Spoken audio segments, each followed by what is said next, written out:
She's a Mona Lisa. Everyone's not.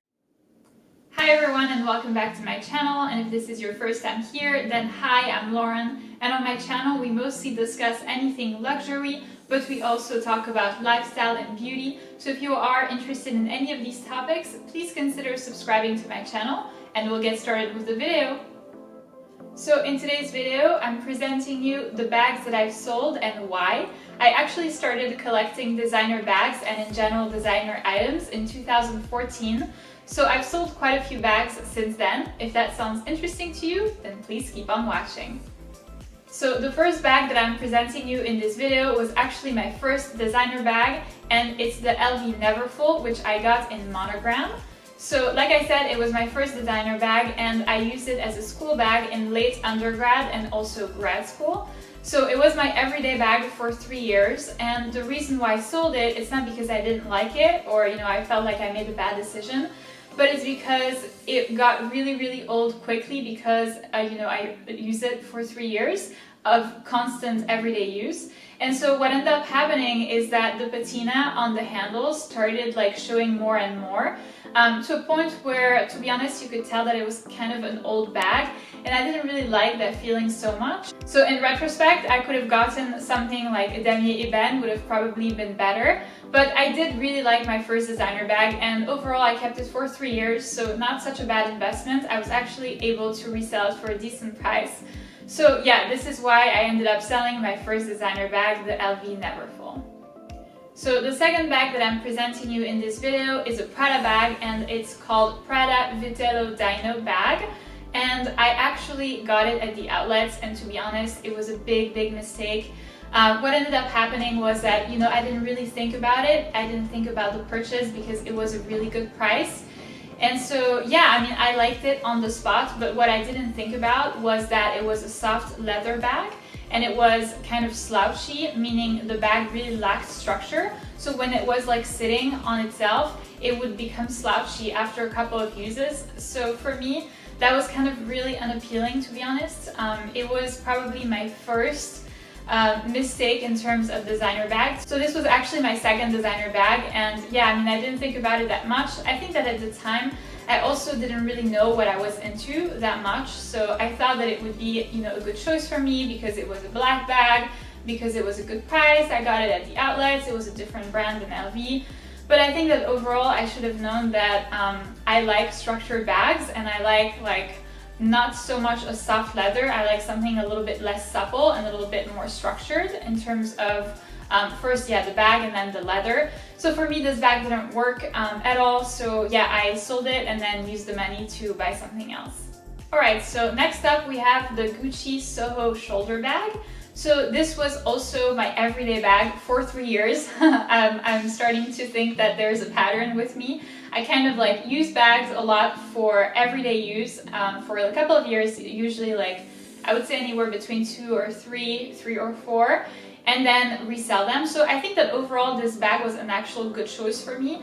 I feel for using it constantly for 3 years, this bag held up pretty well. The reason why I decided to sell it was, well, I had used it for 3 years, so you could kind of see that it was what I call a used bag, because I was also being very carefree with it, because it wasn't like a Chanel bag or something like that. And so for me, that is the idea of having everyday bags. It's to have something that you can be a little bit carefree with. And so yeah, after 3 years, the handles started tearing up a little bit and falling apart. And so for that reason, you could see that it was pretty thoroughly used, and that's why I decided to sell it. So next we have the Yves Saint Laurent Sac de Jour in size small. And this, to be honest, like the Prada one, was a bad decision from the start. So I did learn my lesson from the Prada one, meaning that I got a very structured bag. So the Yves Saint Laurent Sac de Jour is obviously very structured.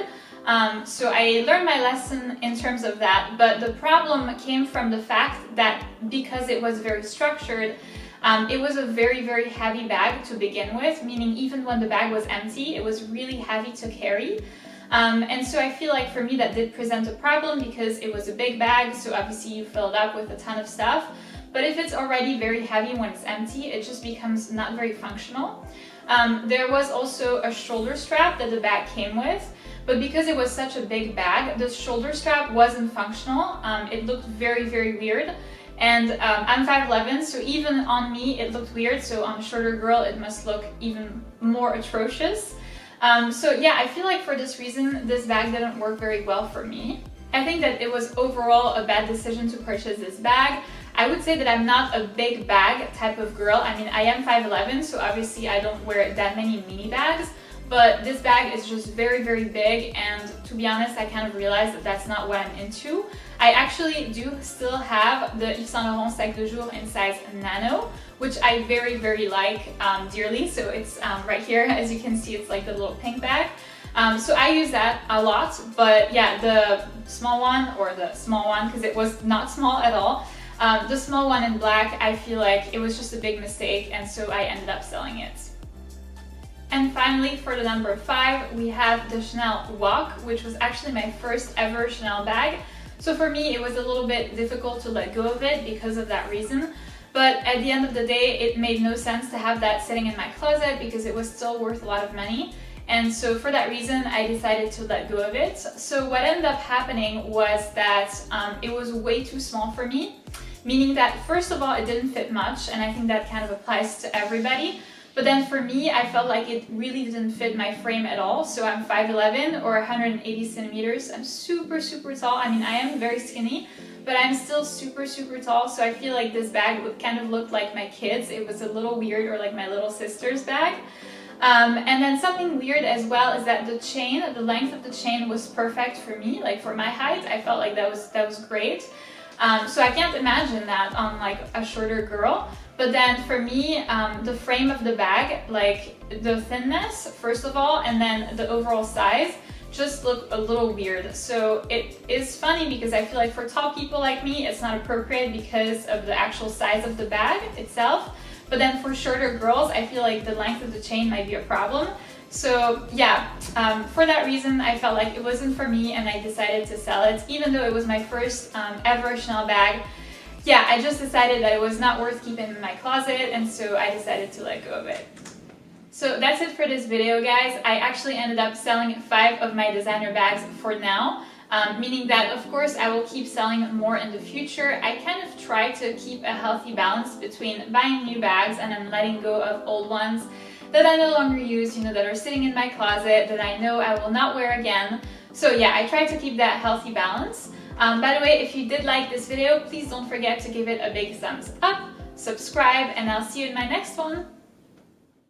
She's a Mona Lisa.